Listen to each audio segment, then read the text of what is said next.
Hello and welcome to another episode of the Average Joe Football Show. I'm your host, Joe Fair. Thank you guys so much for tuning in to another episode of Jim Harbaugh's favorite football podcast. I'm joined once again by my illustrious producer, Joe Teason. How's it going, Joe? Jingle bells, jingle All right. bells, Real quick jingle before, all the way. real quick. Oh, what Yeah, no, fun just it one is to second. ride in a one-horse open sleigh. One sec. Hey, dashing through the snow. Yeah, 1 second. In a one-horse open sleigh. Yeah, just 1 second for wait for a split. You came in really Hark strong. the herald angels sing. No. No, Yeah. it's almost Christmas time, Joe. Yeah, it is almost Christmas. Thanksgiving's over. It's been over for a minute for us, but Thanksgiving's over for everybody now. Yeah, Yeah. unless there's like a Chinese Thanksgiving that happens in March, like the New Year's that they have. Yeah, they always are a little bit behind. Yeah, Yeah. Anyway. it's Christmas anyways, Yeah. mistletoe and all. Mistletoe. So, yeah. I want you to tell me your favorite and least favorite Christmas traditions. You want me to tell you that? Yeah. Okay. Like you just came in so strong with the singing the Christmas songs, and now I'm in a good mood today. You're demanding me to. I also said how's it going, and you never said anything. You just I'm sang. good. Super good. Vibes are on point today. Yeah. Yeah. Okay. Favorite eggnog. Eggnog. Love eggnog. Me too. Yeah. Me and you together as a duo. Yeah. Well, I paid for it, but you were there. Bought eggnog ice cream this weekend. Yeah, we did. We went to the store together and bought eggnog ice cream. Yeah. We were there for other reasons, but the eggnog ice cream really caught our eye. Yeah. Yeah. And then Joe made me take it into my house because he's like, my wife can't find out about this because we have too much ice cream We have in too our much house. ice cream. But he bought it, but it's still in my freezer. Yeah, we haven't tasted it yet, right? Nope. Yeah. Yeah. You have you? No, I haven't. You better not have. I misunderstood the question, basically. Yeah. Eggnog. I like eggnog. Yeah. Don't like candy corn. That's a Thanksgiving Halloween thing. Yeah, I know. I was You just guy. kidding. I was just kidding. We both discussed that we like candy corn. Yeah. Actually. You think Yeah. candy canes are overrated or underrated? I think they're underrated. Underrated. I really like. You would say candy so as well. canes. Yeah, you I think were candy saying this canes are before the good. show. Yeah. I love candy canes. I think it's good. I think they're a good. I think you can hook. You know what? Okay, I'll tell you my biggest pet peeve and my favorite thing as well. Okay. A candy cane, a good candy cane. You can hook it around your finger. You can suck on the end of it and make it a shiv. You can turn it Yeah. so pointy you can Mhm. kill somebody with it. You could. But when you get a candy cane, here's a thing you should never do: go to a Christmas parade and collect candy canes because they throw them on the road and they break. You don't want a broken. You don't want to eat the pieces out of a candy cane wrapper. Yeah, no. You want the whole candy cane. Yeah. But I don't even know if the whole candy cane. I'm fine with pieces. I like to sometimes even break it up into pieces, but not like I don't want to like dust. Like when they throw it and it gets like stepped on, and it's like a whole thing. Because and you it's can't like snort that. Yeah, no. No, you shouldn't. You definitely yeah. shouldn't do that. Yeah. Candy canes are good. Yeah. What do you like and dislike? I don't know. What a lame question to ask. Yeah, it was not your best work. I don't know. It's No, just, no, that you asked me that. I asked you. You Yeah. asked me it originally. It's the same question that you asked me, and you're telling me it's a lame question. Did you forget that you asked me that question? Yeah, I did. Yeah. So what do you like about Christmas? I love traditions. This is I how would we're- rather celebrate and do traditions every single Christmas than receive and give any gifts ever. Yeah, I'm not a big into gifts. I don't know. I like I like the idea of giving my son gifts. Like I think Mhm. that will be a Not your fun- wife though. Well, yeah. Oh, Hang on. really? Hang on Okay. for a second. I like the idea of giving people gifts. Like my wife likes receiving gifts.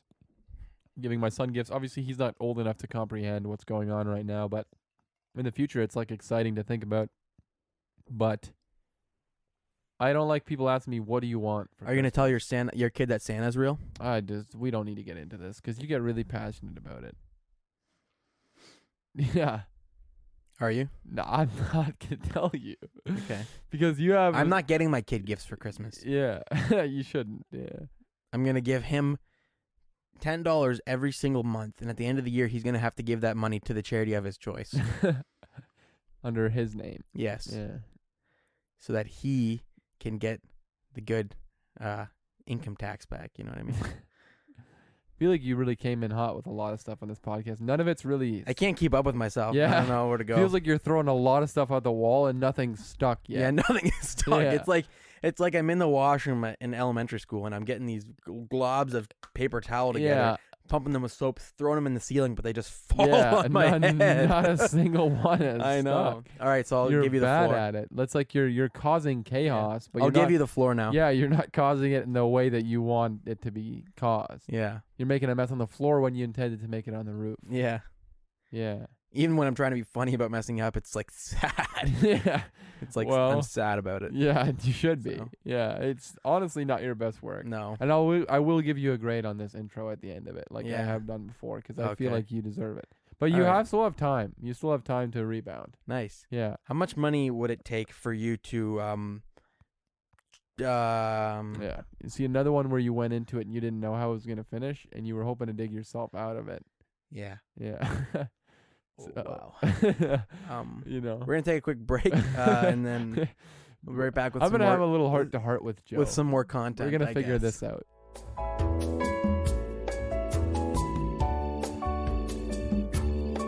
And we're back. No, not yet. Okay. Absolutely not. No, Cut the break. yeah, One more time. Okay.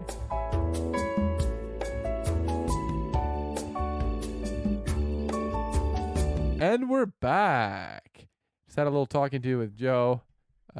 He's just gonna pipe down for a bit. You know, he'll still be on the podcast, but just kind of, In the background, if you cool it. will. Yeah, just Yeah. cool it. No, not even. You don't even have to be in the background. Just you were at like a 10, and we like an 11, and we want you down at like, I don't know, just a 5, Yeah. even keel. I need to simmer down, Yeah, anyways. simmer you know? down. Yeah, exactly. Simmer down. So yeah. Now the pressure's on me to really, because the thing is little peek behind the curtain. Before the show, we like to sometimes talk about what we're going to talk about on the show, and Joe told me I got it. So I trusted him. I said, "Okay, you got it." I And he's really like- thought that. And he said, "I got it." I'll be honest. I thought that Christmas thing would take us a little further. Yeah, and it. I'm sorry, and I tried, but that's a lot. When you didn't warn me about it, it's a lot to Yeah. think about. It's a lot to try. But afterwards, I said, "Do we have something?" And you said, "I think we're just gonna wing it." Yeah. No, but you said I have it under control. No, Yeah, you did. I said, "Here's what I said to you." Yeah. I could probably even go back and find it on the recording. I think I said something along the lines of, "I have the idea, I just don't have the content." Yeah. Okay. And that was And an cool. idea can just go absolutely berserk in my brain Yeah. if I don't have the content for it. That was evident. Yeah. That you had that exactly what you said was quite Mhm. evident. Yeah. But yeah. What would you do if you had $1 million? Okay. If I had $1 million, invest. All right, we're gonna do some football content now. That's just a Mike's gonna come in and we're gonna get to talking about all the games of week 18 of the NFL season. No, week 12. 12 of the Yeah, week NFL 12. season. Yeah. We had some great games. I some would like to. serious shellacking this week. Yeah. So I'd stay like tuned. Sorry. Yeah, just Go ahead, chime in. No, I will actually. Yeah, you yeah, can. It's my show, so I'll kind of. I don't feel like you need to tell me when to chime in. Okay. So I'll just chime in. Yep. If go for it. anything, you're kind of overstepping. You're kind of Oh. yeah. Okay. I would like to formally apologize for this intro. I don't know. Listen, I really feel like this is some of our best content every week. I don't feel like we brought it today. Why'd you say that? And by we, I mean a lot of it was you. Yeah. Yeah. So I think I'm gonna do a grade. Okay. What did I grade?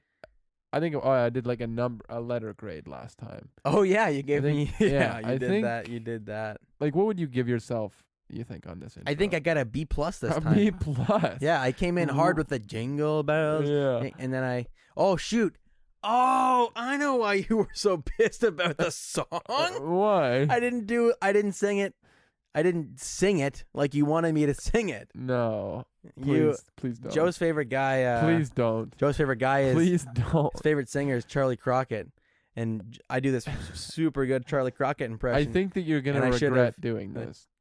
Jingle bells, jingle all the way. See, that's like not that. even the same impression that you always do. I know, because it's not his original song. I'm going to cut all that out. Yeah. I thought that you would regret it doing it. That's all. C+.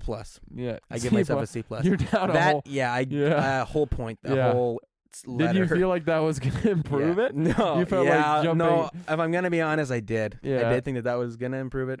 Yeah. It didn't. It didn't. Yeah. I'll give you a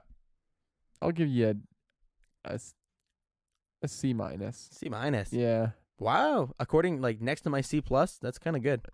Okay, D. Yeah. Jerk. Yeah. No, D plus. I'll give Okay. you a plus. Mm. Yeah. I just felt like I don't know. I put a lot of trust in you, and I do. And you also put a lot of pressure on me too. Don't never say that you don't just pressure me and you just just like you really. Yeah. I just felt like we've had a good rapport and like we've had a good chemistry through 60 some episodes together. 78. How could you say 60 something? Well, because you weren't on the first 12. Stupid. Man, you just did not bring it on this episode. Oh my god. It's unreal. You're a mess. That's a simple mistake. Yeah, that is a simple mistake. And some would argue that all the mistakes have been simple. So, yeah, D. Then. Leave a 5-star rating and let me know if you think Joe's being way too mean to me. Leave a 5-star rating and let Joe know where he can improve for next time. Okay. Sure. I'm just kidding, Joe. I really appreciate having you on the show. And for anybody that this is your first episode listening, I apologize quite a bit. But I think, honestly, I don't know if we have anywhere else to go as far as this intro goes. Joe's on his phone. I figured maybe you were looking something up for the pod, but are you just on your phone now? Okay. No? What's up? Okay. I just figured. Okay. Let's talk to Mike.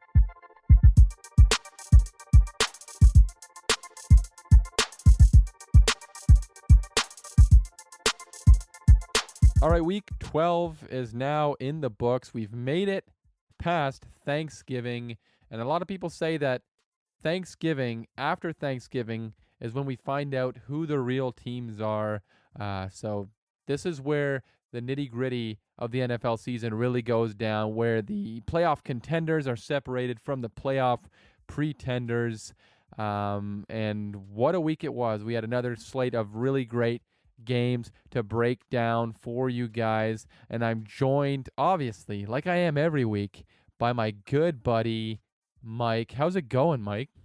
Joe, we've had better days, like we were talking about, just barely. Not feeling the best. It seems like whatever new COVID variant is out there, I feel like I get it every time. Don't know if it is COVID, but not feeling the greatest. So hopefully we can start feeling better here in a couple of days. But yeah, no, football was fun again this week. A lot of good football, also a lot of bad football. Yeah, we're getting to the point of the season where there's a lot of games that are fun, but then there's also feels like just as many games that just don't matter. And you talked about how you're not feeling well. I'm also feeling a little under the weather, so hopefully this podcast is just the medicine that we need to get ourselves back on the right track. Absolutely. But we're gonna do things a little different the next few weeks, is because, like we talked about, some games just don't matter. Like, we're probably not gonna spend time talking about the Falcons versus the Jaguars. Lions. The Lions, the Texans versus the Jets this week. Sorry if you're fans of those teams. We're not going to spend a whole lot of time talking about games like that. We're going to go over the games that we want to go over, and then just we'll try to touch on as many things as we can, but we really just want to talk about the main storylines from the NFL because it's coming down to the wire. We got, I believe, 6 more weeks left. Yes, 6 more. There's 17 weeks. 18 weeks. My bad. Wow, I thought I was going to be really good with math there for a second, and I just ended up looking Joe, really stupid. Yeah, math is a hard one. It's tough, almost as hard as our pick'ems, but we'll get to that later on. This week was Thanksgiving, so we had a bunch of games on Thanksgiving. Mike, how was your Thanksgiving this past week? I know I'm Canadian, little peek behind the curtain, so I didn't have Thanksgiving. I got to be at work while all of you Americans were running around watching football and eating turkey and doing whatever you do on American Thanksgiving. But how was your weekend, watching football or not watching football, whatever you have to? How was your Thanksgiving? Joe, Thanksgiving was great. Had a lot of time spent with family. Had a flag football tournament. Watched a lot of football, so I really enjoyed it. It was a time I could just kind of get off of work, just relax. Didn't do a whole lot of relaxing, but like I said, watched a lot of football. I will say, first thing I want to talk about, why is the NFL so invested in putting the worst games on Thanksgiving? Like, I'm sorry. I do not want to tune in to watch the Bears and the Lions or the Bills and the Saints. Like, normally that might be a good game, but this year it isn't. Cowboys and Raiders was okay, but I mean, each team combined for 14 plus penalties. So, I mean, essentially we were watching the refs out there the entire game, so that was fun. So yeah, I don't get why the NFL has to put the worst games on every year for Thanksgiving, and I'm just over it. Yeah, I don't understand. I don't know why like the NFL is so insistent on the Lions and the Cowboys being on Thanksgiving every single year. I realize that it's tradition, and I know the Cowboys usually are pretty entertaining. And as bad as the Lions fans have had it, you almost don't want to take it away from them because it's like the only thing that they have basically is that they're on Thanksgiving. But if we should just take it from them as a punishment and say, hey, you can't have this back until you're good enough. You know, you guys got to be a good team to actually get this Thanksgiving back.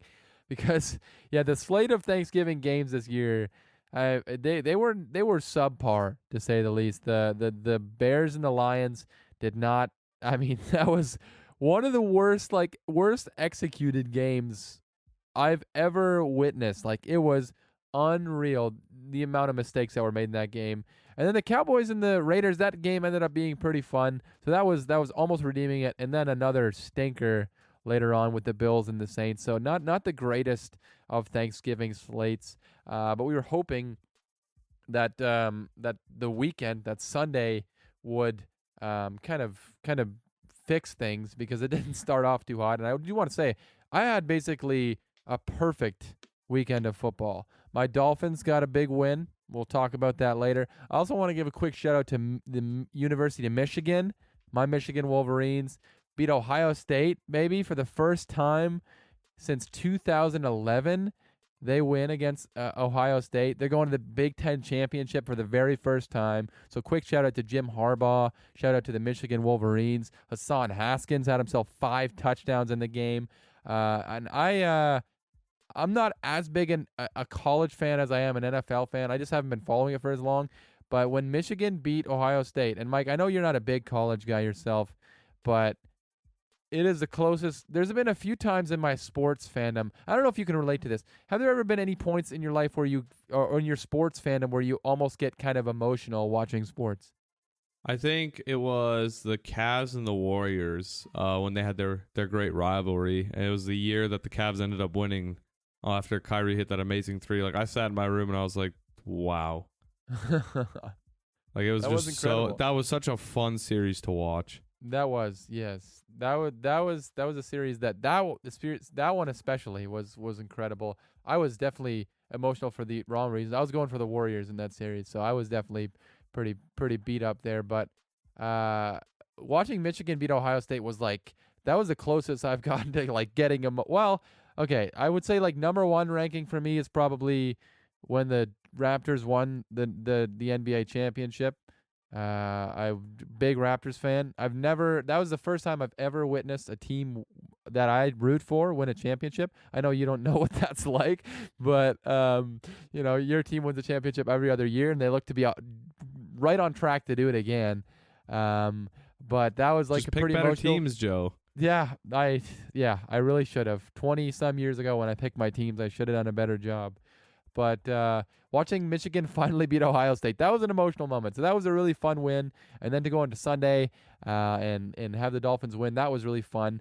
But we'll get into all of that. Yeah, you got something to say, Joe, Mike? one thing. I will say, your Stampeders beat my Alouettes one year, back when I lived in Canada, in the Canadian Football League. I remember that. That one burned. Was that for the Grey Cup, or was that just that was really? No, that was for the championship. I remember I was so heartbroken because like I had never really felt that before. Yeah, you got me on that one.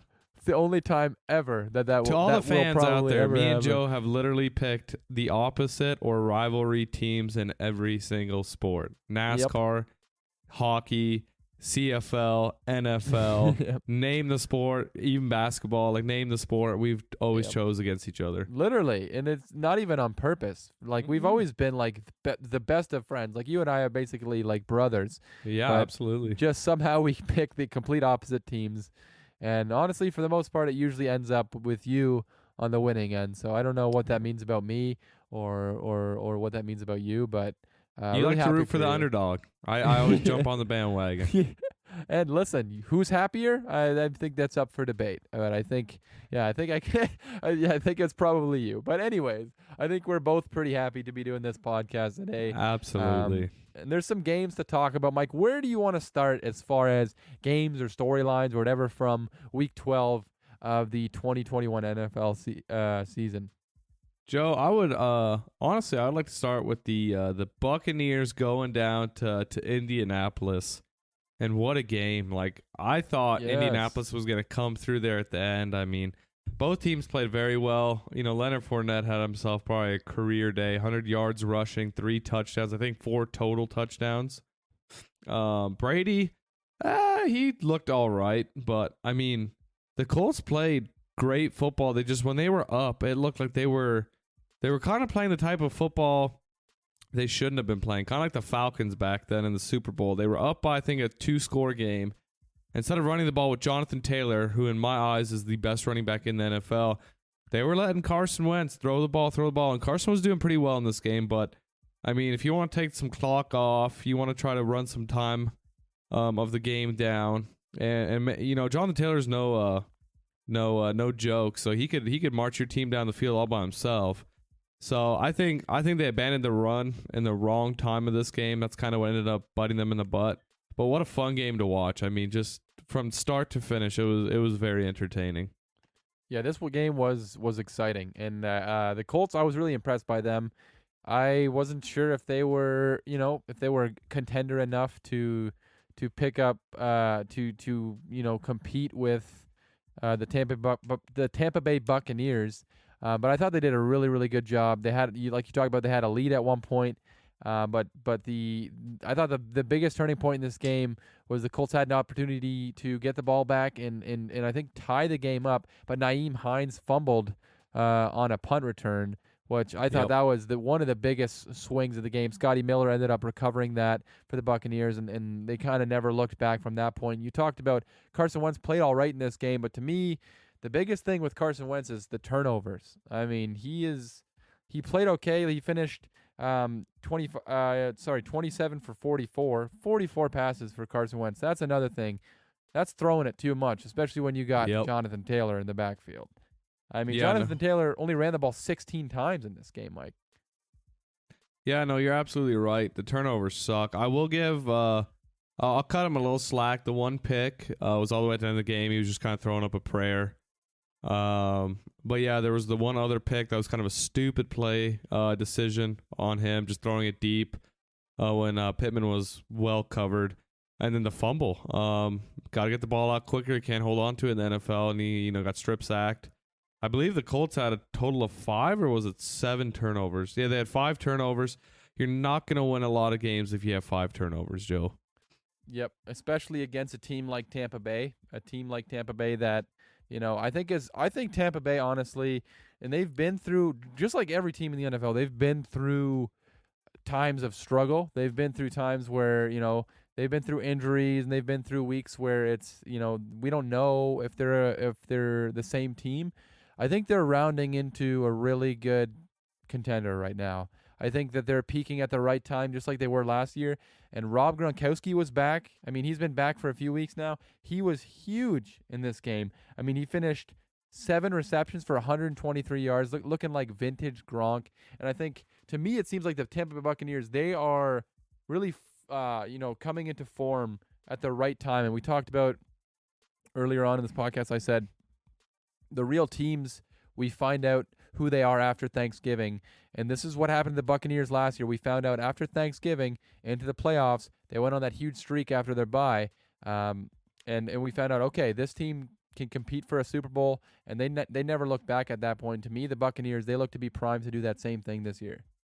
Yeah, no, I mean, the Bucs are, like you said, they're turning it around at the right time. They're getting healthy at the right time. And yeah, this was a big statement win, because if you look at it from both sides, if the Bucs go on and lose this game, that would then put them at what would the record be? 7-5, 7-4, and they would be kind of sliding out of the picture. Whereas the Colts, if the Colts win this game, they're one game behind the Titans in the division, and now you know, with them losing, it kind of pushes them back. I think 2 games back, and I looked at the schedules for both teams. Colts' schedule looks really hard, as the Titans is like the easiest schedule remaining in the NFL. So for the Colts, you gotta really step it up and just hope luck goes your way, or else you're gonna be fighting for a wild card spot. But yeah, no, both teams played really well. Really hard fought game both ways. But yeah, the Bucs came out on top. Tom Brady, you know, he always finds a way to lead his team to a victory in the fourth quarter.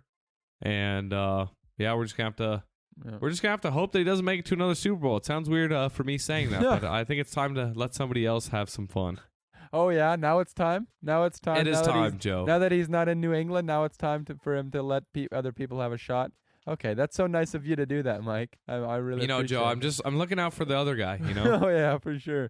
You would love to see. Oh, I don't know, Mac Jones in the Super Bowl, right? Hey, you know, that would actually not. It wouldn't be the worst thing, Joe. We've great. struggled long enough. Yeah, it's been too long since the Patriots have tasted glory. I do want to do. There was one more thing on this game as far as the Colts go. Do you find yourself, if you're a Colts fan, being more encouraged or discouraged leaving this game? I know a lot. Listen, a loss is a loss, and you know you can't get cupcakes for a loss.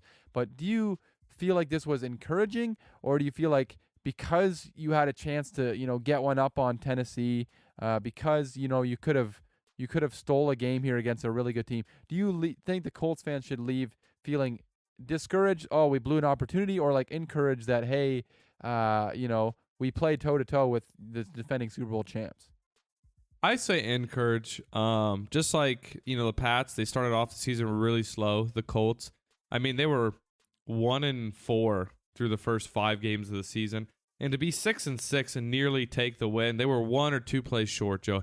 Nearly had a run back for a touchdown to tie the game. So they were right there. It was, I honestly think this game could have been scored 34, 37, 38. Like, that's how close to a game it was. So if you're a Colts fan, I think you should be encouraged. You got Houston next week. You get your bye. And then you also get to play the Raiders and the Jags in the upcoming weeks. And so I think they can win both those games. I think the Colts are a wild card team, and they're going to be a wild card team by the time the playoffs hit. And my buddy told me, once the playoffs hit, it doesn't matter anymore if you're the 2 through 7 seeds. Like the 1 seed, yeah, you get a bye week, whoop-de-doo. But the 2 through 7 seeds, it's wild card week. It's a whole new season. Yep. And to be honest, the Colts right now, I would not want to be facing them in the playoffs. Yep, they're a team that, like another team, and I know they lost this game, but they seem to be peaking kind of at the right time, and we'll see how they finish. Maybe they, blow a few games down the stretch, and we have a completely different opinion on them. But they seem to be a team that's, they started off really slow, but they seem to be trending in the right direction. You talked about when it comes to playoff time, anything can happen, and you talked about home field advantage, and honestly, it's been a trend over the past few years. Home teams in the NFL are not doing as well as they used to do, so it's not even a guarantee anymore. Well, it never was a guarantee, but it's less of a guarantee that just because you get home field doesn't mean really anything in the NFL. I mean, it's a 1-game elimination. I think the Colts are one of those teams that if they get hot, kind of like the Bucs did last year, they can do some damage in the playoffs. And I do just wonder, is Carson Wentz like the future of this team? Like, where are we going? I think they have a foundation in Indy. I think they have the right head coach. I think Frank Reich's a phenomenal head coach. But is Carson Wentz really the guy you want to hitch your wagon to, like, for the next 10 years? I think he's the bridge guy. I think he's a perfect guy to get you through the next 2 to 4 seasons. Maybe draft a quarterback in that time span. Let him learn, because Carson Wentz this year's looked actually really, really good. I don't think he's talked about enough. He's had a really good season. So I think, and he can also, he's a really good teacher. I mean, Jalen Hurts this year, even though the Eagles started off real slow, the Eagles have been coming around except for this week. And so I think Carson Wentz is a great teacher. I think he can bridge the gap for the next 2 to 4 seasons.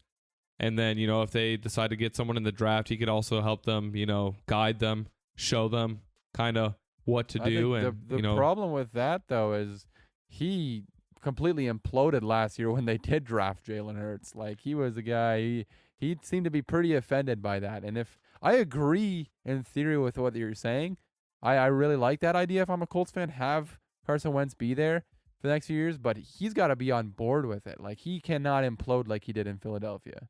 See, I've heard two sides of the story. I've heard that side, and I've heard Carson Wentz's side, where he said that drafting Jalen Hurts had no meaning or bearing on the way he played last year. He said it was all because of his mechanics and the coach. Not he didn't throw the coaching under the bus, but he just basically said like the people that he had around him, it just wasn't working. And then he said he trusted the organization. A lot of people were saying that him and Doug Peterson hated each other. He said it was all false narratives. He said they have a really good relationship. So I think it was more Carson Wentz just not being in the right situation or around the right team. Because if you look at it now, like Carson Wentz looks like a top 15, top 10 quarterback this year. He's looking really good. So I believe it's all just the coaching staff and who you got showing you the right techniques. And I'm hoping, if they do draft another quarterback, he doesn't just fall apart again, and he can be a light. But we'll have to see how that plays out. But I think Carson Wentz will be there for a couple years. Yeah, it is. I guess it is. It's based on your opinion. I guess is based on who you believe in that situation, and maybe Carson Wentz, is telling the truth, and that it didn't have anything to do with Jalen Hurts. And I don't want to come across as a Carson Wentz hater, because I've been a Carson Wentz supporter for many years. Like I'm a guy who's believed in Carson Wentz, and I think he has played good this year. But I just wonder with some of these teams where like this situation seems to be like you have everything in place and you have a quarterback that's good. And I think there's a lot of teams in the NFL that feel like this. Like the Browns feel to be like kind of like this, and there's the 49ers, I guess, kind of with Jimmy G, although they did go and get a rookie quarterback.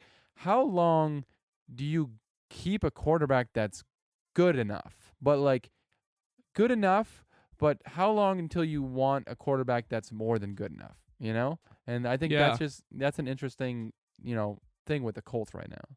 Yeah, and who knows, Joe? Next year, Carson Wentz could have an MVP season, and they could go on to deep run in the playoffs and prove us wrong. We've seen he's capable of it before. Exactly. The NFL week to week, it's a totally different sport, or a different, everything, like anything can change in the NFL so fast. And so that's why you got to just kind of play it 1 week at a time. Can't really be too quick to judge in this sport. But yeah, 100%. We'll definitely have to keep an eye on that. That's for sure. You can't be too quick to judge, but yet we are every single week, because that's what we do on this podcast. Joe, it's Overreaction Monday. We have to be. Exactly. But why don't we? I think that's enough time spent on this game. Why don't we move on to the Green Bay Packers picking up a big-time win in Lambeau Field against the Los Angeles Rams. A big win for Green Bay at home against a team that is honestly sliding right now. The Los Angeles Rams, this is believe their third straight loss. They haven't won a game since I don't think they've won a single game since acquiring Odell Beckham and Von Miller. So, not looking great. They went defeated in November. Didn't win a single game. They went defeated. Yikes. Yeah, no kidding. They went completely defeated. Joe, hot take. Rams are done. Really? Rams are done. Okay. They got to play Arizona. They got to play Seattle, which, Seattle's been terrible, but division game. Minnesota, Baltimore, San Francisco, who seems to be peaking at the right time. Smokes. Their schedule ain't getting easier. I think Rams are they're going to struggle to make the playoffs. Wow. They are a wild card team. I did not know that was their schedule. That's crazy. Like so you genuinely believe the Rams are done, or like you think that they'll struggle to get to a playoff? I think they're going to struggle to get to the playoffs, Joe. And if you look at the playoff picture as it sits, San Francisco is a game behind them right now, right? Yeah. Minnesota's only 2 games behind them, and then you got Atlanta, New Orleans, Philadelphia, Carolina, Washington. You got a bunch of teams sitting at like the 4 or 5 win game. 4 or 5 wins columns. Rams, if they make it in as a 7th seed, I think 6th seed at the highest, in my opinion. They have looked so bad. They even had a bye week in between this last game, I believe, and they still were not able to. It just seems like Matthew Stafford, apparently he's playing hurt, but it just seems like they cannot get it together. They got all these pieces. They've acquired every piece they've wanted, and it just seems to be absolutely failing. To me, you talked about Matthew Stafford playing hurt And I think that's the difference. And listen, we all knew I want to quickly, have a caveat before I start this. Obviously, we all knew Matthew Stafford's not Aaron Rodgers, but I think that's the difference between I think a lot of people thought, and including maybe myself to a certain extent, that the Rams were getting an elite level, like an Aaron Rodgers level quarterback when they traded for Matthew Stafford. But to me, in this game, you saw the difference between an elite quarterback like Aaron Rodgers and a really good quarterback like Matthew Stafford. Because Aaron Rodgers was playing hurt in this game too. He's been playing hurt for a couple weeks. And guess what? Aaron Rodgers looked phenomenal in this game. I mean, that guy was throwing darts all over the field. He had himself a really good game. Him and Devontae Adams, another good connection. And to me, that was the difference in this game. Aaron Rodgers playing injured looked like Aaron Rodgers, whereas Matthew Stafford, he's gone 3 straight games throwing pick sixes now. I mean, he's making some tough mistakes, and this is something, he did in Detroit. He was not always consistent in Detroit. He had his moments and he had his flashes, and I do think overall Matthew Stafford is a good quarterback. I don't want to overreact. He's not a bum or anything by any means. I do think he's good, but,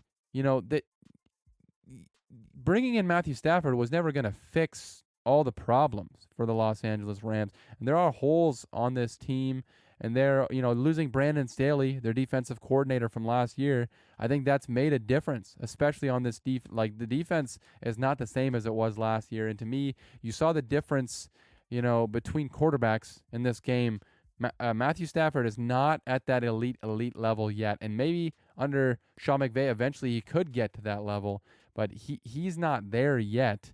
And I do think it's interesting that you say the Rams are down. I did not know that was their schedule left. These next few weeks will definitely, that is a huge test for the Rams coming up. Yeah, no, that's for sure, Joe. And like we were just talking about with the Colts, like you can bring in a quarterback and they can play very well, but at what point do you go, I'm sick and tired of having good seasons. I want great seasons. I want to win Super Bowls, because the Rams have gone all in before and lost. And I'm not saying, I think if they could keep this team together that they have right now, plus bringing Robert Woods back next year, I think next year they would be, in my opinion, the favorite to win the Super Bowl. But when you bring all these pieces together, it takes weeks, it takes practice, it takes a while to, get used to playing with each other. You can't just bring in an all-star and expect him to play great. You saw Tom Brady struggle last year in Tampa throughout the first 6 to 8 weeks. You saw the Patriots this year brought in $150 million worth of players, and they struggled through the first 6 weeks. It's a common thing in the NFL. You can't just bring big names into the picture and expect just off of like the first week they're going to click and everything's going to run smoothly. Like, it's going to take a while. And I'm not saying, if the Rams can squeak into the playoffs as a wild card team, they might get hot at the right time and, make it a run. But the way they're looking right now, they just look so bad. Like, they're playing teams. They go down a score or two, and when they really need to put up some points, Matthew Stafford throws a pick six, or they just make some dumb mistakes. And, the team get out pretty, with a big lead early, and then they're basically crawling or, fighting back all the way to the end of the game in garbage time, putting up some points. So right now the Rams just don't look like they're meshing together very well. Yep. And Robert Woods is, the forgotten man. He's more important than I think people gave him credit for. Odell Beckham can't just come in and replace what this team had in Robert Woods. I mean, Odell Beckham, and he kind of got things going in this game. He had I think 5 receptions for 81 yards, so definitely his best game as a Los Angeles Ram. But to me, the pressure is going to be on Matthew Stafford the next few weeks, because we've seen before in Los Angeles with the Rams, when it comes down to it, Sean McVay is a god in Los Angeles. And, he's not going to be blamed for the miscues of this team, because we saw Jared Goff be tossed aside like nothing after, playing okay. But if you can't step it up, if you're Matthew Stafford, the pressure's going to be on you, because they're not going to blame Sean McVay. They're going to say, oh, Matthew Stafford's not good enough, just like they did with Jared Goff. So I think Matthew Stafford, he's got to be feeling the heat a little bit. And he's, all the excuses have been made for him. Oh, it was just he was in Detroit. If he was in a real spot, he would be a Super Bowl contender. Well, it's time to step up. honestly Matthew Stafford. I want a Matthew Stafford game. I want a game where Matthew Stafford steps up, takes over the game, and says, I'm a top tier quarterback. And I don't think we've really gotten that this season. Like, we've had a few games. I think early on in the season he looked really good, but I want to see a game where Matthew Stafford takes over and says, like, I'm here. Like, I am that good of a quarterback like people thought I was in Detroit. I want to see that from Matthew Stafford. But, exactly, Joe. And I mean, he has the weapons to do it for sure. What were you going to say? No, you go ahead. Yeah, he has the weapons to do it. I would love to see that. I think we need to see it right now, and the Rams need to see it because right now they're falling. But, I mean, we also have to talk about the Green Bay Packers. Like, yes. Talk about a team peaking at the right time. What was it? 2 weeks ago, they lose to the Vikings. Aaron Rodgers has his foot incident. And now they just beat a team in Los Angeles that, like we're saying, is kind of barely holding on, but they're still a pretty good team. And like you said, Aaron Rodgers was slinging the ball. Put up 307 yards on 28 passes, 28 completions, I should say, with 2 touchdowns, no picks. Aaron Rodgers is just looking like a stud again this year. And he's only doing it on 9 toes, Joe. I mean, that's hard to do. He's got that I COVID don't care toe. what you say. COVID-19's got him, Joe. COVID-19. That's phenomenal. Yeah. But no, the Packers look really good. I honestly think they're the team to beat in the NFC. We can get more into that later, but Packers put up a big win, and I think they're just going to continue this on for the next few weeks. I really think the Packers need to invest in a new kicker after this season. Mason Crosby has been struggling so bad this year. Like, man, I've never seen a kicker struggle so much with like putting up a 53-yard field goal, making it look easy, come back on a 25, 30-yard field goal, doinking it off the crossbar. I don't understand what's going on. I think it's in his head, but he is in a rough spot at the moment.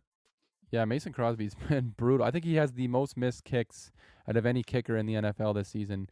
And he's been old reliable for the Green Bay Packers. It might be time to move on there in Green Bay. But yeah, the Packers, you talked about them, they're peaking at the right time. They, we've said that over and over again about different teams, but I really think that they've been really impressive. And I doubted them going to this week. I picked the Rams. I said I haven't seen enough from the Packers, and they lost a couple weeks to 2 weeks ago to Minnesota. So that was a tough loss, but I think Minnesota is just a team that's going to do that. They're going to play really good against good teams for some reason. But the Packers, they've been injured all season long. They have offensive line injuries. They've had defensive injuries, and their defense is looking good. Their offensive line has been good enough, and I think it helps having an amazing quarterback.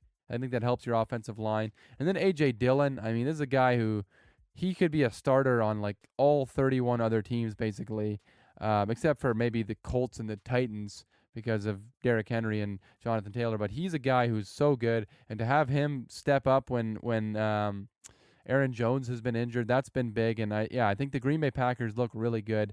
But why don't we move on to another game?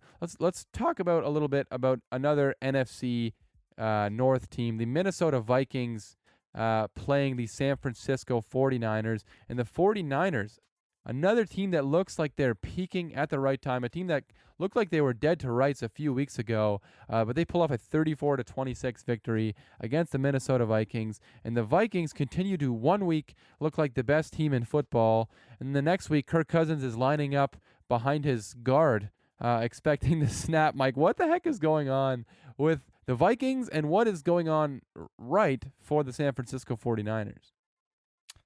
When it comes to the Vikings, when they win, they have Kirk Cousins, Joe.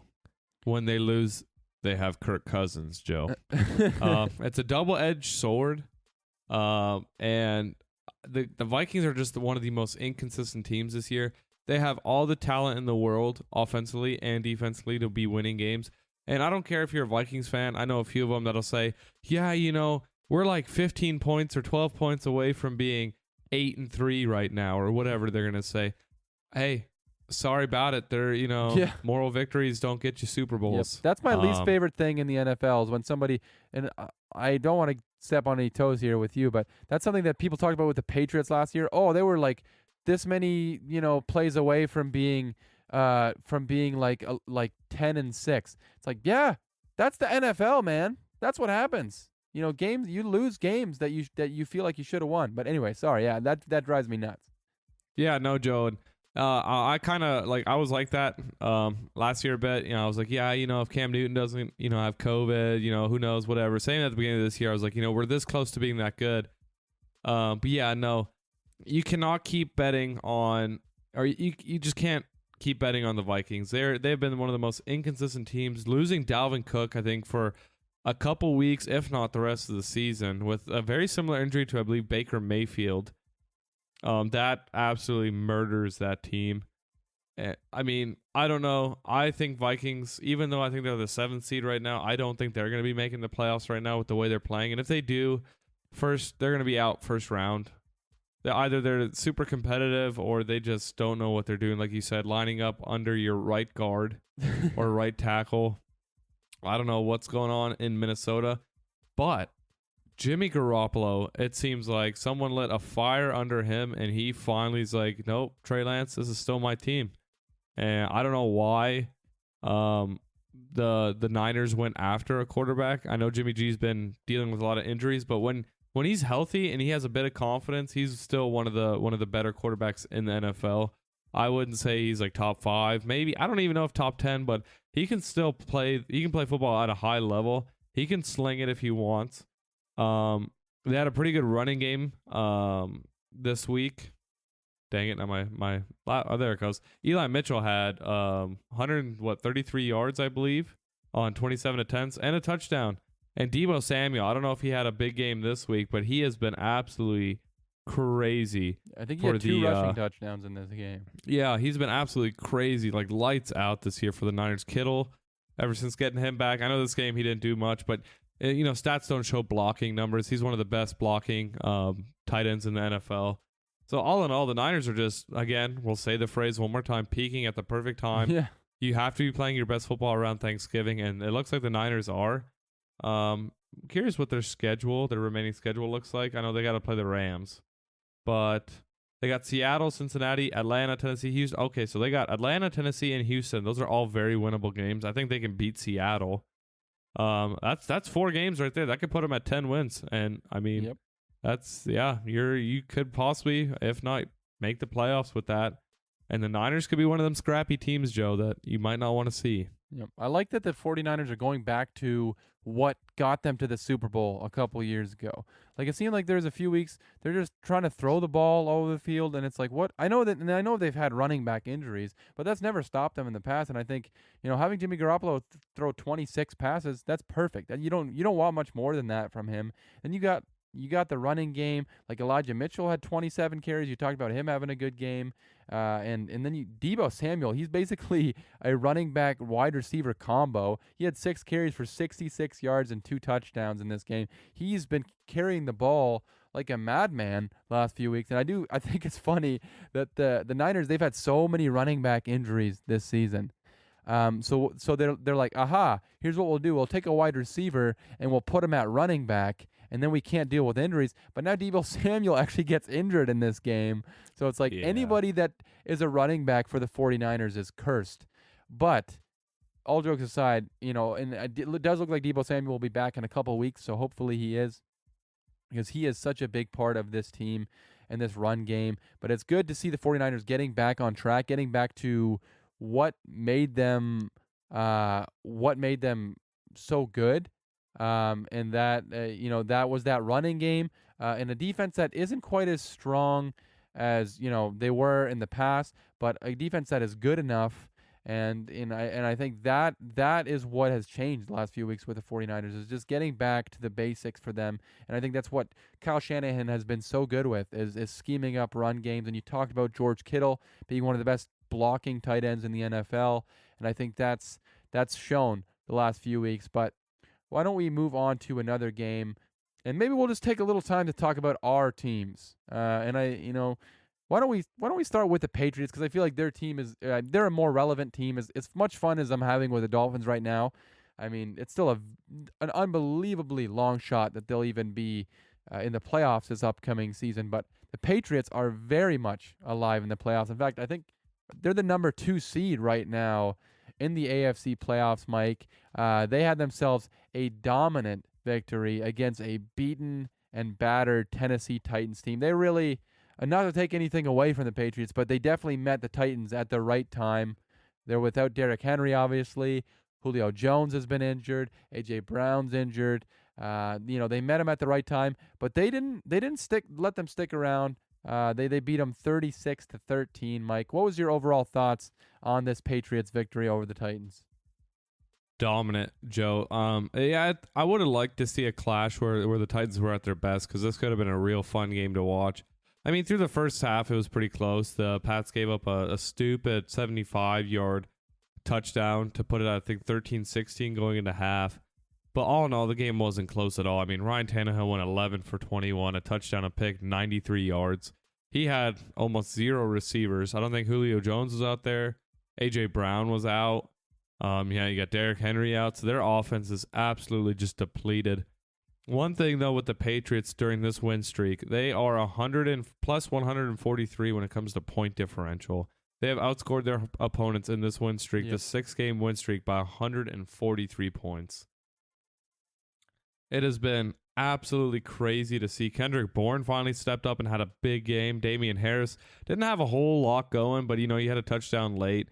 But Mac Jones, 23 for 32, 2 touchdowns, 310 yards. The kid just looks better every single week, and the Patriots seem to be just literally rolling through the NFL at this point. I know a lot of people hate it because the Patriots seem to be a good team year in and year out. But I don't know. Something about this team just feels special. Like in the locker room, I've seen multiple videos like Bill Belichick smiling, Bill Belichick laughing, Bill Belichick stiff-arming players in the locker room just having a good time. I think the vibes around this team are nothing but positive. For like the last 4 years, it's been a lot of media drama, like what's going on here, what's going on there with this relationship, that relationship. This year, it's just fun. Everyone's having fun, Joe. And you can see every single player out there, the defense, the offense, special teams, everyone out there is just having a good time. And, I mean, it shows. The team is now, I believe, 8-4.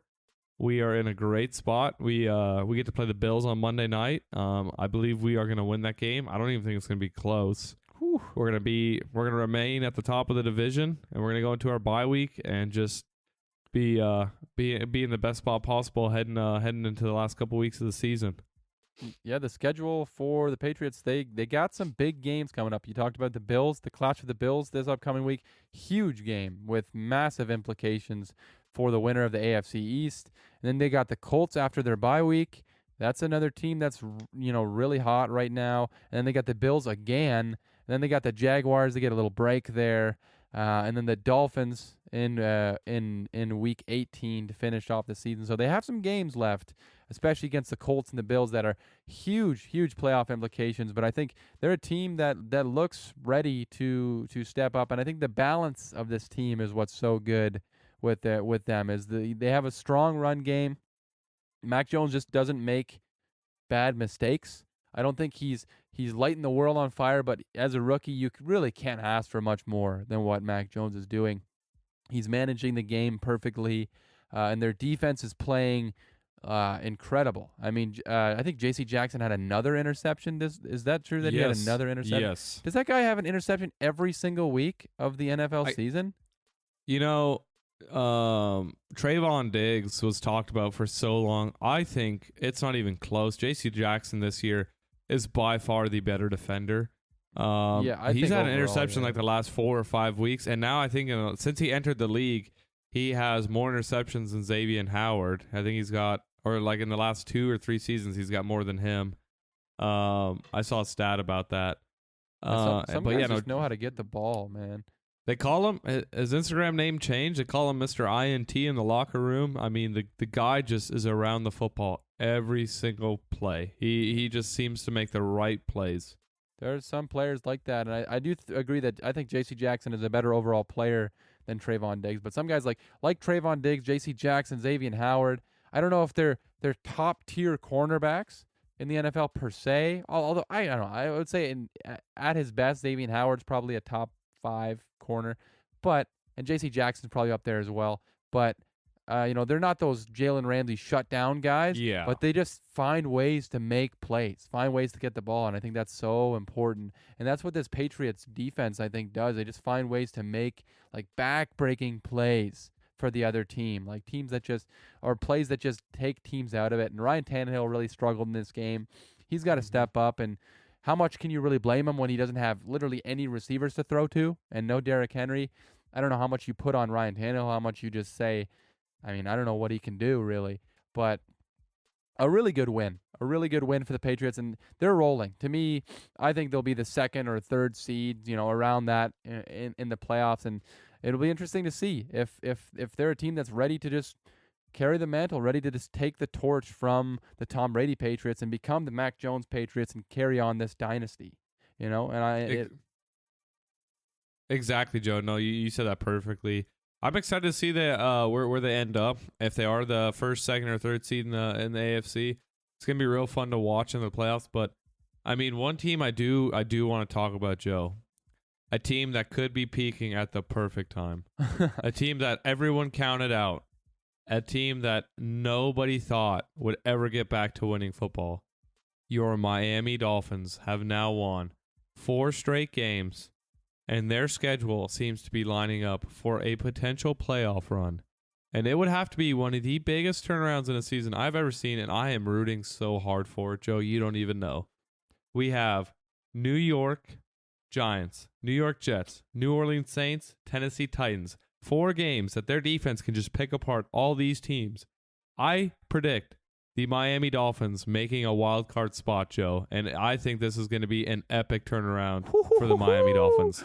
That's right, baby. We're back. Everybody counted us out. 1-7 start. They're like, oh, the Dolphins are one of the worst teams in football. Look at these idiots. They traded away their first-round pick, and now it's going to be a top 5 pick. How about 4 in a row, baby? That's right. I don't care who we beat. Sure, we beat Houston and New York and whoever else. But listen, we're back, okay? It's lining up perfectly for us. Tua is quietly... Okay, I'm gonna get into real football talk. I'm not gonna just be all hyped up about. But Tua quietly, actually a real legit quarterback. This guy's playing really good football. Joe, before you dive deep in, let me just tell you: in the 4-game win streak, Dolphins have outscored their opponents 96-46. That's 50 points. Their defense has been playing pretty good, Joe. But carry on. Yes, dude. This defense, to me, and I tweeted about this. This team. Through the first 8 weeks was just a complete circus, and they were just an embarrassment and so hard to watch. Through the last 4 weeks, and yes, everything's better when you're winning, obviously. This team is just more fun to watch. You talked about the Patriots being fun, and to me, it's more fun. This team feels like what last year's team was. Last year's team was fun, crazy. They made these insane plays. Brian Flores had them well coached, and they made plays on special teams. Their defense was phenomenal. That's what the team has felt like the past few weeks, and that's what they've needed. And I talked about Tua. Listen, Tua he's turning himself into a legit quarterback before our eyes, and I know he's not throwing the ball down the field very much, but if you watch these games, he can't. The offensive line gives him nothing. He has no time to throw the ball down the field, and I think his accuracy, he's on point. He's such an accurate quarterback, and I don't know if he'll be the future there in Miami. I don't know. I still think at this point they probably still move on to Deshaun Watson in the offseason, but who knows where that goes. But to me, I've been so encouraged with Tua and all the stuff that he's had to go through, all the crap he's had to go through the past few weeks, for him to play like he's playing and to win 4 in a row. And I wish they would win the rest of the games and make the playoffs, and that'd be phenomenal. But to me, seeing this improvement by Tua is so encouraging, and I think he's gonna be a fine quarterback wherever he goes, whether it's Miami or somewhere else. But yeah, I've just been so encouraged by this team and this rookie class for them. Jalen Phillips, he had himself 3 sacks in this game. He's playing phenomenal. And then Jalen Waddle, he's been quietly catching up to, I'm just going to say it, he's catching up to Jamar Chase as far as the rookie wide receiver rankings. He has been playing lights out the last few weeks. He had over 100 yards and just dominated in this game. And then, this defense, Javon Holland, another rookie, he's playing so good. He might be a Pro Bowler, but they completely embarrassed Cam Newton. Mike, I'm sorry that they had to do Cam Newton like that. Your boy Cam Newton, he's not back. He's not back, Mike. No, Joe, he really isn't. The Panthers looked absolutely terrible in this game. Newton ended up getting benched, and it didn't get much better whenever they brought in. Oh, what's their backup's name? I'm blanking now, Joe. Oh, P.J. Walker. P.J. Walker, there you go. He, I think, threw an ugly interception like 2 plays later. So, yeah, the Panthers, I don't know what's going on over there. McCaffrey's out for the season. Yes. I think the Panthers season is potentially over. It sucks, but I think Cam Newton's still a good quarterback. But, I mean, the Dolphins, man, I'm telling you, Joe, they're making a run. They're, like you said, they're having fun. I think that's honestly what the NFL needs to be more about, is just having fun. You see teams, like the Bengals, the Patriots, now the Dolphins, the Cardinals seem to be having a good time. Packers seem to be doing good. If you ain't having fun, I mean, what's the point of winning? Yep. And so I think, the NFL needs to be a lot more fun. I mean, the refs need to get better because they're adding the no fun to the no fun league. But no, I honestly think with the way the playoffs are shaping out right now, the Dolphins can easily, I think, peek in as a 7 seed. It would suck to see the Chargers get knocked out, but the Chargers have been so up and down this season as well. I would love to see if somehow the Dolphins and the Colts could sneak their way in, but I mean, we have 5 weeks? What was it, 5-6 weeks left to find out, to determine who's going to be making it in. But even if the Dolphins don't, if they win 3-4 more games, you just have to be very impressed with how they turn their season around. Being 1-7, now 5-7, could potentially be 8-7 or 8-9, 9-8 at the end of the season. So kudos to the Dolphins for sure for sticking in there, getting a few wins, and now having the potential to make a run. Yep. And you got to find a balance between being encouraged how they finish, but also holding them accountable for how they started. I mean, Brian Flores, you cannot start a season off garbage every single year, and he does this every year. And eventually, you got to remember that, the beginning of the season counts, and it sucks to not have won some of those games that they could have won. They lost by last-second field goals. They lost to Vegas, to Jacksonville, and to Atlanta, all on last-second game-winning field goals. And if they had pulled out 1 or 2 of those games, you're looking at a different season. But there's been some encouraging signs, and I just want to quickly give you Cam Newton's stats in this game before we move on. He was 5 for 21, 92 yards passing, which, 5 completions for 92 yards. He had 1 big completion, basically. And then he had 2 interceptions and a quarterback rating of 5.8 in this game. He also had a rushing touchdown, so we'll give him that. But it was a 33-10 shellacking for the Dolphins. So an encouraging win in what has been a fairly discouraging season. But speaking of the season as a whole, why don't we move on to a quick little segment that we're going to do here. And we're just going to answer some questions about where we are at this season. I think it's been such a confusing season so far in the NFL. And actually, sorry, I totally forgot. We have to talk about our winners and losers from Week 12. I almost forgot. Our biggest winner, biggest loser from Week 12. Mike, who you have as your biggest winner from Week 12 of the NFL season? Joe, I'm going to go with the, that's actually kind of tough. But we're going to go with your Miami Dolphins, Joe. Okay. And the reason I'm saying that, as a Pats fan, it hurts to say this, but Dolphins winning this game, like I said, keeps their playoff chances, alive. And for a team that just desperately needs some playoff juice to maybe, turn their franchise around, maybe get some better picks in the draft to get their franchise rolling again. I think the Dolphins, beating the Panthers, it wasn't a big win, wasn't like a statement win, because the Panthers have been struggling this year, but it just shows like if you don't give up, you can accomplish anything. And the Dolphins out here starting 1-7 and now sitting at 5-7 is just it's very encouraging as a football fan to see teams play hard all the way through the season like that. So I'm going to take biggest winner from the week, the Miami Dolphins. My biggest loser for the week. I actually have two football teams here, Joe. All right. We got the Dallas Cowboys and the Indianapolis Colts.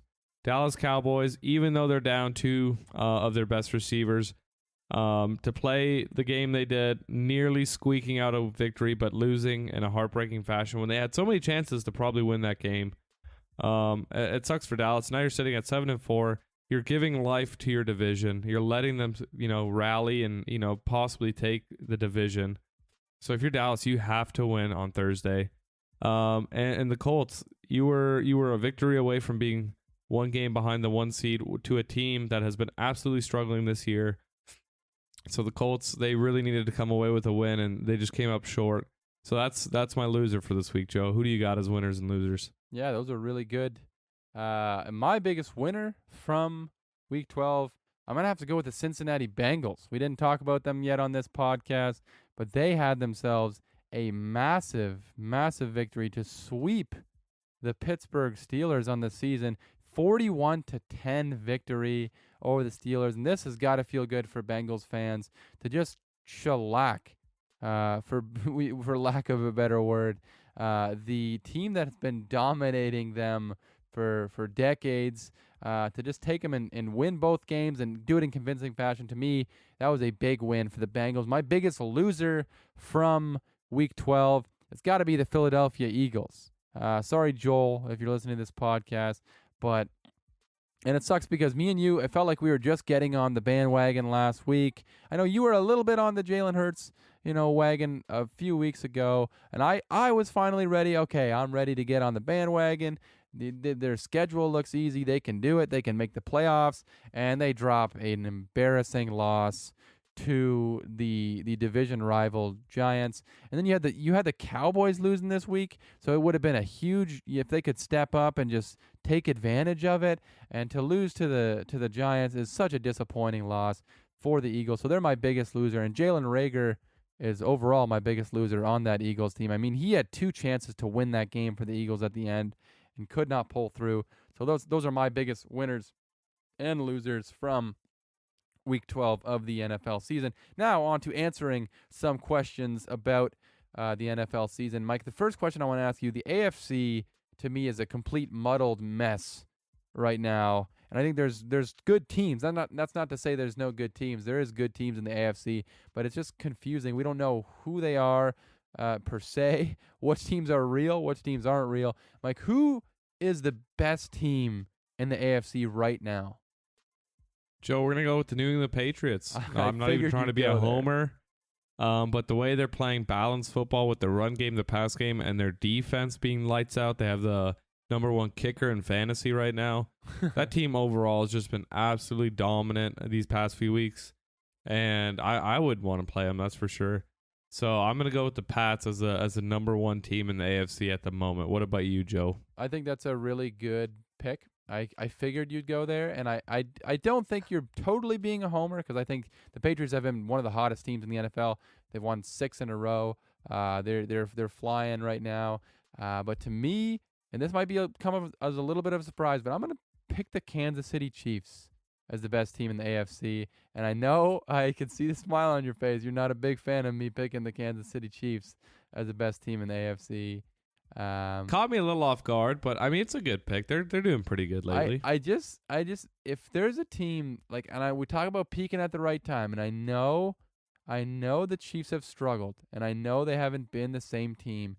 However, I think they're rounding into shape here in the next few weeks, and I think we're gonna see it in the next few weeks. They have a big game against Denver this upcoming week, and that's basically for the division. And their defense, I think, is the biggest thing. They've looked really good the past few weeks. And if you're asking me who I trust more, Mac Jones or Patrick Mahomes, no offense, Mike, but I'm going to take Patrick Mahomes. And despite the struggles, I'm going to take him. And Andy Reid, not as good as Bill Belichick, but I think he's close to, the level of a coach there. And I think this team I think they're going to find their way. And I think a lot of teams are going to regret not taking more advantage of when the Chiefs were struggling. Taking advantage of that. So to me, I think if you're asking me what team I think could beat any team in the AFC right now, I'm gonna take the Chiefs, but I'll say the Patriots are a close second right now in the AFC. But why don't we move on to the next question, and that's this is another confusing thing, another muddled mess. Who in the world, Mike, is the MVP of this season? It feels like usually by this point there's like one guy you can kind of be like, okay, he's kind of running away with it, and he would have to do something pretty terrible. Like last year, it was pretty obvious Aaron Rodgers was going to win it after like this point of the season, and it seems like every year we kind of know, but like I have no clue. I don't know about you, but I have no clue who the MVP is. Yeah, Joe. I think there's two quarterbacks that are kind of leading the race right now in Aaron Rodgers and Kyler Murray, in my opinion. But I'm gonna go with Jonathan Taylor on the Indianapolis Colts. Okay. I talked about it before the season started. An MVP is a player that you cannot replace, kind of like a Derrick Henry. I think he would have been MVP this year if he wouldn't have got hurt. But Jonathan Taylor has literally been the reason the Colts caught fire. I mean, the man has been absolutely dominant this season. By far the best running back in the league at the moment. And I don't think he's going to win it because it seems like every year it's a quarterback. I think the last non-quarterback to win it was Adrian Peterson, if I'm not wrong. And so, yeah, I think Jonathan Taylor deserves it. He's played just unreal football. His numbers have been crazy. And I hope to see Jonathan Taylor get the award.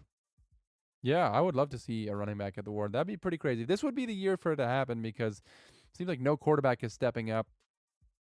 And I guess if I had to choose, I guess I'm going to give it to Tom Brady right now. I mean, I know he hasn't been lights out the last few weeks, but you look at some of the other options like Josh Allen, I don't think has deserved it with how he's played the last few weeks. Lamar Jackson, he's had some stinkers. I mean, I know he won this week, but he threw 4 interceptions. Then that game against the Dolphins was atrocious. I don't know if he deserves it right now. Kyler Murray, he's just been hurt too much, I think.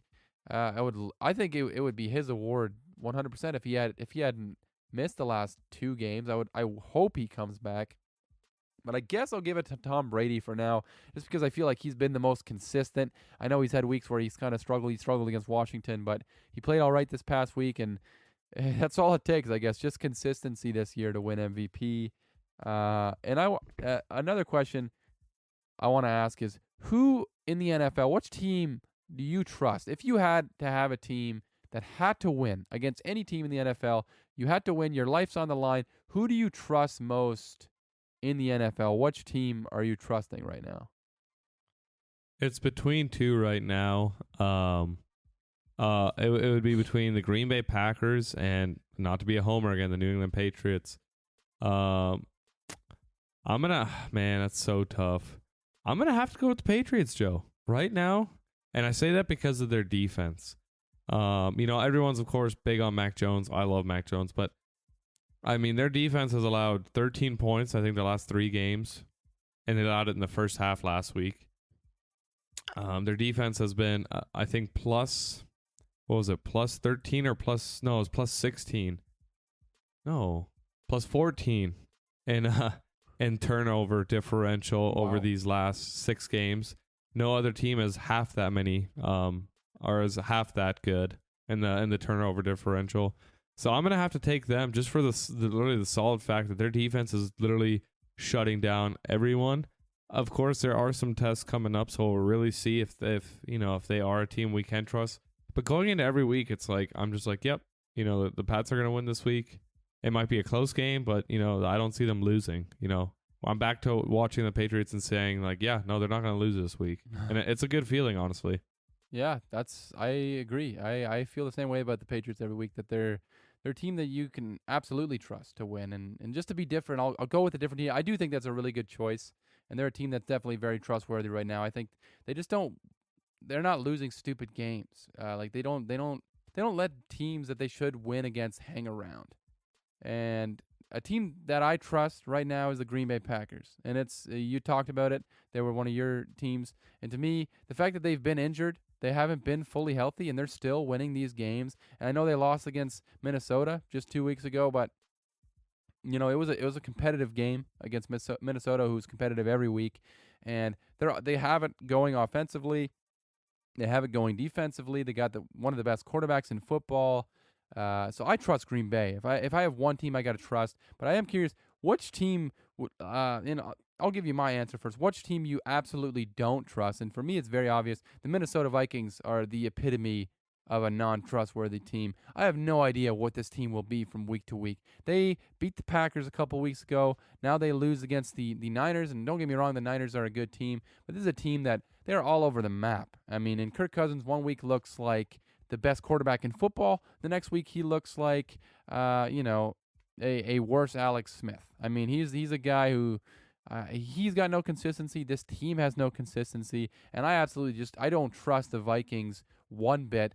Who is a team that you just don't trust right now in the NFL? Joe, it's a team literally sitting in the 1 seed in the AFC, and that's the Baltimore Ravens. Ooh, that's a good pick. They've had so many injuries this season, and I've been just waiting for it to catch up to them. They barely beat the Bears 16-13. Barely beat the Browns. I think it was 16-13. Lamar throwing 4 interceptions doesn't help the cause. I think if you throw 4 interceptions against even the Lions, you're losing that game. Yeah. The Browns have been all over the place, so they've been getting lucky this past few weeks. They got blown out by the Dolphins. Their record I don't think their record shows the talent that's on the roster at the moment. Fully healthy, I think they're definitely 8-3, 9-2. But right now they're not playing like a 9-3 or 8-3 team, and we're gonna have to wait and see how the rest of these weeks play out. But I honestly think they're gonna start falling, and if they make the playoffs as the number 1 seed, I think their first opponent they're getting wrecked because they are not. Their defense is playing pretty solid, but their offense is just not doing absolutely anything right now. Yeah, their passing offense has not looked the same the past few weeks, and I think that's a good pick. I didn't think about the Baltimore Ravens. They're a team that they're and we talked about this earlier with the wins, how you can't make these excuses, but they're a few plays away from their record not looking as good as it looks. But I want to talk about real quick before we move on to the pick'ems. We gave our Super Bowl picks to start the season. We didn't do mid-season picks. We maybe should have, but I forgot about it. I picked to start the season off. I picked Tampa Bay versus Kansas City, and you picked New England versus who was Green Bay, I think. Green Bay? Okay. All right. New England, Green Bay. I'm just wondering if you had to pick a Super Bowl right now, who you think is going to be in the Super Bowl. Are you changing your pick, or are you going with the identical pick? Absolutely keeping the pick, really? Joe. Really? 5 weeks ago, maybe even 6 weeks ago, everyone's laughing at me. Everyone's saying that I'm stupid, terrible picks. The Packers have been really, really playing solid football in the NFC. I think they're the better team when it comes to them and the Cardinals. Even though they lost to the Cardinals, I think the Packers are going to show that they're gonna march either into Arizona or Arizona's coming to frosty Green Bay, and Green Bay is winning that game. And in the AFC, it's going to be the Chiefs and the Chiefs and the Pats. Now, I'm taking the Pats. Like I said, I can trust them. The Chiefs have gotten lucky too many weeks in a row. I mean, they are playing better, but they've gotten lucky offensively too many weeks in a row. The Pats, I think, are the number 1 team in the AFC right now.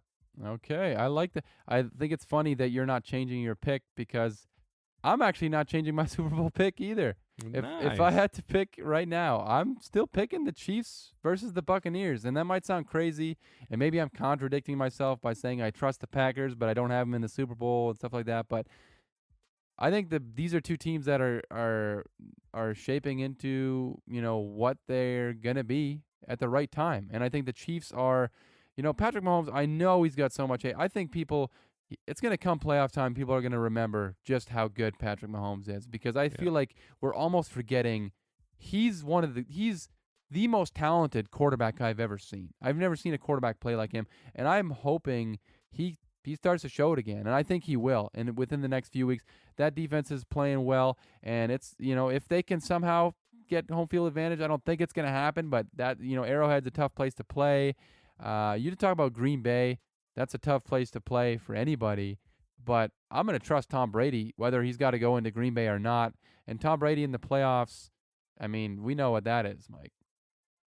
Exactly. And the funny thing about our picks, Joe, in the AFC, if there's one team the Pats don't want to play, it's the Chiefs. One team the Chiefs don't want to play, it's the Pats. And if you look at the NFC, there's one team the Bucks don't want to play, it's the Packers. And if there's one team the Packers don't want to play, it's the Bucks. 100%. So I think all 4 of those teams have legitimate chances to go to the Super Bowl. And I honestly think 2 out of those 4 will be in the Super Bowl. I think we picked solid picks at the beginning of the year, near the 3/4 of the way mark. I think that those are still solid picks. And, I'm really excited to see how it shapes up. And, I'm going to laugh when it's like the Bengals and the Bengals and the Rams make it somehow. Like if that happens, I'm going to be like, wow, we really suck at our jobs. Well, it wouldn't be the first time we were wrong. But speaking of being wrong, why don't we move over to the pick'ems to wrap up the show? And Mike, you actually made up some ground this past week. Not going to lie, you had yourself a good week. You went 9-5, if my calculations are correct. That is right, Joe. That brings you to a season total of 99, 79, and 1. And I had a tough week this week. It was not a good week for me. I went 6-8 in my picks. Yep. I did break 100 though on the season. 104, 74, and 1. So I got a 5-point lead still on you, Mike. You have a little bit of ground to make up. So I let you have this last week, but I'm gonna try to pick things up this week. Joe, I think it's time we bring the wives back in. Maybe, see if that works out for us. Oh, yeah, sure. As soon as you start to get a little close, you want to bring the wives back in. Okay, all right. I see how it is. I'm just kidding, Joe.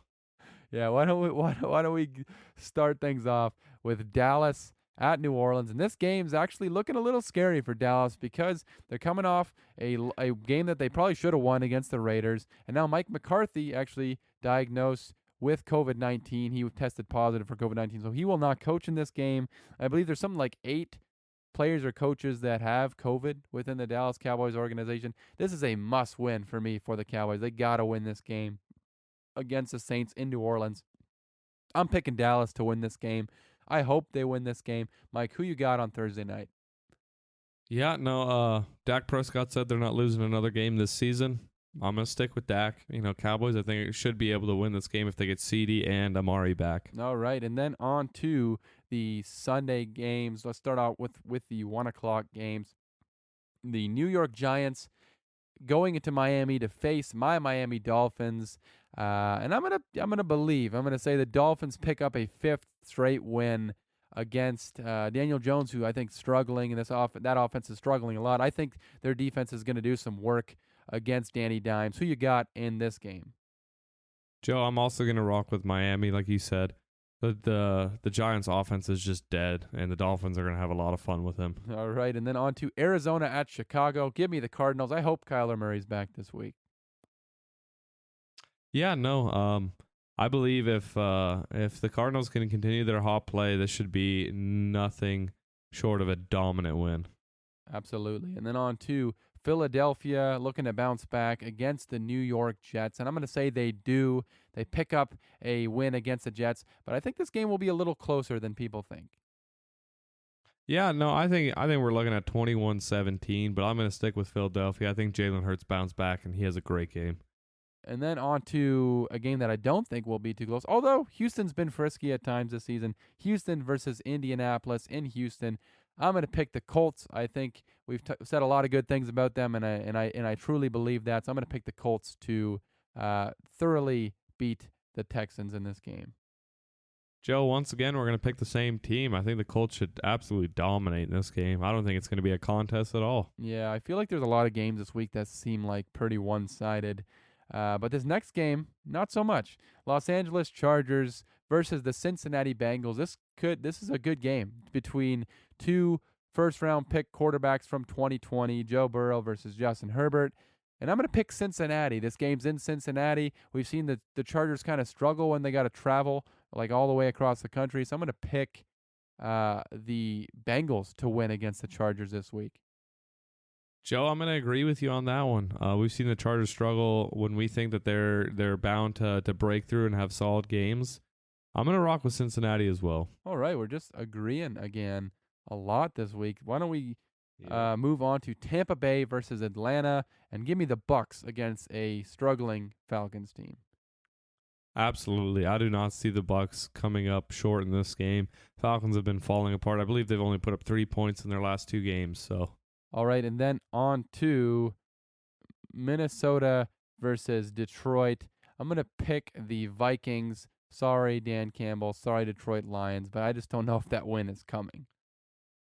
I'm going to pick the Vikings, and let's move on. All right, and then on to Jacksonville versus the Los Angeles Rams. yeah, this one might be one that we move on from real quick too. I'm gonna pick the Rams to beat the Jaguars. I'm going to pick the Rams as well, but I honestly would not be surprised if them Jaguars make it a bit of a Yeah. game. As I said it, I was like, I wouldn't be surprised if Mike picks the Jaguars. I could just totally see him doing that. But I'm glad that you had a little common sense there. But then on to Washington versus Las Vegas in Las Vegas. Give me the Raiders. I think Washington's tied with Seattle right now. Last time I checked. They're up on Seattle. Okay, all right. They're up on Seattle. I did pick them to win this week, so that'll make my record look a little better. But I'm going to say the Raiders look good against the Cowboys. I say they look good for one more week against Taylor Heineke and the football team. No, I'm going to go with Washington, Joe. I think they're one of them sneaky teams, a little bit scrappy. Taylor Heineke's, he'll just never give in. We're going to go with Washington. All right. I do like Taylor Heineke. I think he's played pretty well this season. And then on to Baltimore versus Pittsburgh. Give me the Ravens. I don't need to talk about this one too much. Who you got in this game, Mike? Give me the Pittsburgh Steelers, Joe. Really? The Ravens, I have been waiting for them to play some sort of team that has any bit of talent. If TJ Watt, is there, I mean, I do not see the Ravens doing anything offensively. And I mean, I see the Steelers putting up a few points early and the Ravens not being able to come back. All right, there you go. That's one way to put it. And then on to the San Francisco 49ers versus the Seattle Seahawks. Give me the Niners. I just don't think the Seahawks are a very good team. Who you got in this game, Mike? We're going to rock with San Francisco as well. Seattle being down against the football team right now. They are all over the place, and they need help. So we're going to go with San Fran. All right, and then on to the primetime games. Sunday Night Football, Denver versus Kansas City. And on my sheet here, I have Denver circled, but I definitely did not mean to do that. I'm going to pick Kansas City to win this game and take sole possession of number one spot in the AFC West. Who you got in this game?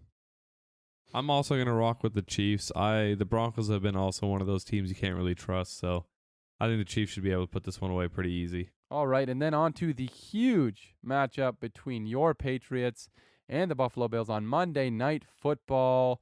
Who you got on Monday night? I'm sure I know who you got, but I got to ask the question anyways. Mike, who you got in this game? We're taking the Pats, Joe. I think it's going to be at least a 10-point victory.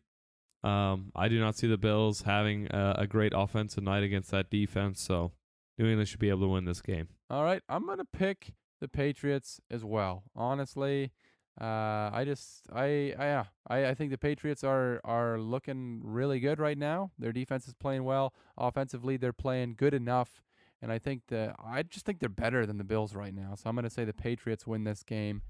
And the teams that are not playing this week are the Carolina Panthers, the Cleveland Browns, the Green Bay Packers, and the Tennessee Titans. But that's going to wrap up this week's episode of the show. Mike, I really had a good time on this week's episode. We pulled through, even though we're both not feeling too great. But I thought you really brought the heat this week, Mike. Joe, I appreciate it. Like I've said in past episodes, it's easy when your partner, the host of the show. It makes it so much easier when you're helping me out. You absolutely killed it. And like you said, this was the medicine I needed. I think my headache's gone. Very good. I feel pretty good, actually. I think I just needed to talk about football for a while. It was just killing me on the inside. So just gotta I just need to let some of it out. But I'm feeling great, Joe. Awesome, man. Well, I hope you guys were feeling as good as we're feeling right now recording it. We're coming down the stretch here in the NFL season. A lot of exciting times ahead. Can't wait for the playoffs, all the playoff implications. Ton of exciting stuff to talk about. Make sure you guys leave us a 5-star rating on Apple Podcasts. Make sure you guys leave us a review. Hit that subscribe button. It automatically downloads the podcast. Literally takes all the work away from you. Makes it so easy. But for Mike, for myself, Mike, you got one more thing you want to say? Joe, you usually ask me if I have anything. Yeah, left to sorry. say Yes, you have anything else you want to say? Joe, Tiger Woods has announced that he will no longer be playing a full schedule on the PGA Tour. Whoa, you're the big Yeah. golf guy. What you got to say about that? I'm a little bit sad, to be honest. I know Tiger is golf. He is the definition of golf. But no, coming off his leg injury when he crashed his car, he just can't do it anymore, Joe. He's had too many surgeries. Yeah, man. He's that guy's had a lot of injuries for a guy who plays golf of all sports, but definitely I mean, he is golf. He's the one who really brought golf to the forefront. And I wonder if there's any other guys that are kind of that can, is there any guys that can kind of take that mantle from him? Honestly, it's tough. Brooks Koepka did a really good job there for a while. Jordan Spieth. There are a few young guys. Colin Morikawa's doing a pretty good job, but no one's Tiger Woods. Yeah. You know, Tiger Woods is Tom Brady on steroids when it comes to being a figure in the sport. Yep. And he's just, yeah, like you can be a good player, but I just the overall like aura of what Tiger Woods was. I think that's gonna be hard to replicate. But this episode's gonna be hard to replicate, Mike. Again, there you go. You bring the heat with your last little comment there. Nice. Bring a little golf into the podcast. It's like we're doing a different sport every single week. I love it. It's awesome. Awesome. For Mike, for Tiger Woods, for JT behind the mic doing all the hard work. Jim Harbaugh. For Jim Harbaugh and my Michigan Wolverines. We're going to win the Big Ten championship this weekend, baby. Please don't let me down. Screw it. We're winning the whole thing. We're winning the national championship. Let's go, watch baby. out, Georgia, Alabama. I don't care. The Wolverines are winning, baby. For myself, we will catch you guys on the next one.